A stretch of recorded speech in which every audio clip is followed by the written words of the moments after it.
Ομάδα καλή είναι, τώρα θα δείτε. Η σπίτι μου είναι καλά, η καλύτερη μου είναι καλά, η πρέτα σου καλά, τα έρωτα σου είναι καλά, η τεράστια καλά και χάμισα καλά. Η ομάδα δεν μασάει, η ομάδα μόνο χαμά, η ομάδα μόνο χαμάει, αλλά τι να κάνει, για πες το. Είδα μία παιδί στη μάνα μου και του είπα για να πίσω και φύγε μία μπορεί να το ρίξα. Αλλά δεν μου κατάλαβαν και πάμε μουσική. Και το είπα ναι. Τι να πω καλά, όλα είναι καλά. Όλα είναι καλά. Είμαι φρασμένος από την αγάπη και τα έρωτα σου, τα λεφτά σου, τα λεφτά σου, τα αγκαλιά σου.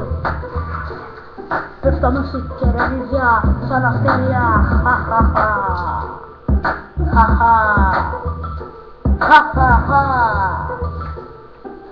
Η ομάδα. Ομάδα δεν μαθαίνει όλο. Η ομάδα είναι όνομα του Λίσας Μισκοπαρά.